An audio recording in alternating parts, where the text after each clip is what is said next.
Welcome in, everyone, here to ABC Action News at 5. I'm Paul Legrone. We do begin here, though, tonight with that gruesome scene in Dover today. The Hillsborough County Sheriff's Office on scene investigating a double murder. One of the victims, a 4-year-old child, and they just caught the suspect this afternoon after an 18-hour manhunt through the woods.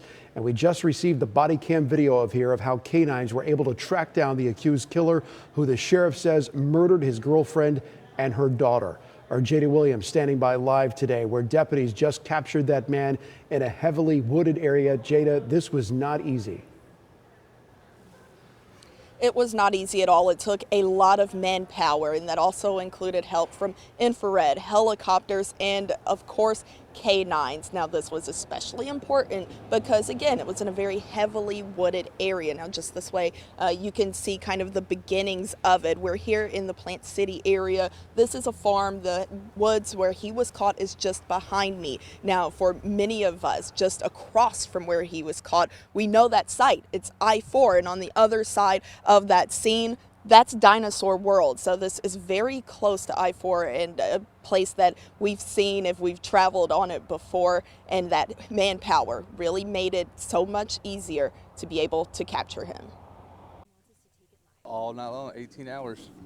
I ain't been to work. I've been here with them. 18 hours. Just outside Jordan Glover's window all evening, overnight, and into the morning, countless Hillsborough County deputies. It was brutal here last night. Kids didn't get to go to school. Kids are up all night, scared. The manhunt began in his neighborhood the day before. Sheriff Chronister says his team immediately got to work, acknowledging their suspect. Angel Gabriel Cuz-Choc likely had a 3-hour head start.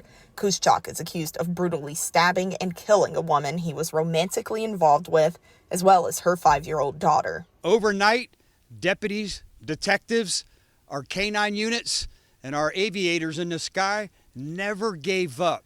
I was here till early in the morning, and it was incredible to watch how this teamwork came together. Give me your hands up! Positioned throughout a 3-mile radius, finally, an undercover deputy saw the suspect leaving an abandoned barn dressed in a thick winter coat. At some point, our suspect realizes that he's probably a law enforcement officer, sees him looking through the binoculars, and I think figures out the gig is up. So he runs, he refuses commands to stop, and he does just what we were afraid he that he would do, and he runs into a heavily wooded and dense area with a lot of overgrown vegetation. Come out here! That's when canines were sent to apprehend him. As the canine is grabbing the jacket, he's able to slip out of the jacket. By that time, more detectives were on scene, and they begin to help these 2 canine officers. Cuz-Choc was caught a little more than 2 miles from the crime scene. As detectives now work to figure out a motive, neighbors like Glover are breathing a sigh of relief. Good. Best and fastest I ever seen them.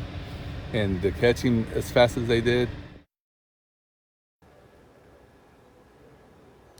And the investigation continues, especially including a motive as to why those 2 were stabbed and killed. Now, that information, to make sure that we are accurate here, we just heard that she was 4 years old, not a 5-year-old, but still a very young victim. We also learned that all 3 of them, the 2 victims and the suspect, had just moved here from Guatemala within the last 3 to 7 months. We also learned that Cuz-Choc made multiple calls to family and friends, trying to find someone willing to help him out. Sheriff Chronister tells us that every single person said they won't help him. Reporting live, Jada Williams, ABC Action News.